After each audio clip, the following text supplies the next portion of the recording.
Moi je vais vous dire, pour le calme, la sérénité, bref, le repos de l'âme, rien ne vaut une flânerie dans un beau cimetière. Allez, petite visite guidée préparée par l'équipe web du blogueur, c'est le top 5 des cimetières les plus populaires en Europe. Il fait beau, allons au cimetière, comme disait l'écrivain Emmanuel Berle. En Europe, 5 grands cimetières valent le détour. Loin devant, le Père-Lachaise attire chaque année 2 millions de visiteurs venus admirer la tombe plutôt moche d'un beau gosse de légende, Jim Morrison. Bizarrement, parmi les milliers de célébrités qui reposent ici, La Fontaine, Balzac, Proust, Oscar Wilde, Édith Piaf et les autres, la tombe la plus fleurie reste celle d'Allan Kardec, fondateur du spiritisme et mort en 1869. Lieu de pèlerinage des mélomanes du monde entier, le cimetière central de Vienne abrite toute l'élite de la musique germanique.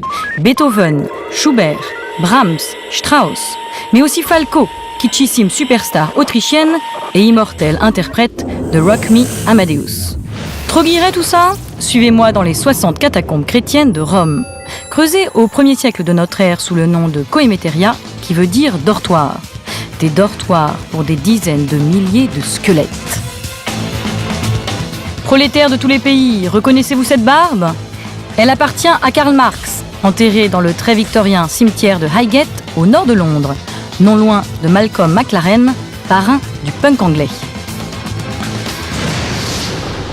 Enfin, notre voyage funèbre nous mène en Allemagne, au Südfriedhof de Leipzig.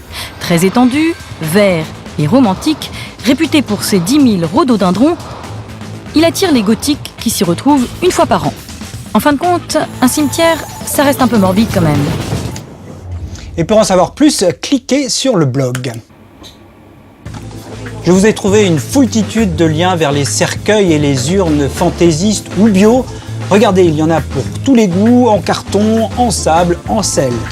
Vous avez aussi l'interview d'une thanatopracteur, un métier en vogue depuis la série Six Feet Under. La thanatopraxie, ça consiste à refaire une petite beauté au cadavre. Bonjour, bonjour, c'est moi. Et puis, vivons heureux en attendant la mort. Je vous ai sélectionné les sketchs les plus désopilants sur la grande faucheuse. Mais sachez que lorsque la mort frappe, elle ne prévient malheureusement pas toujours.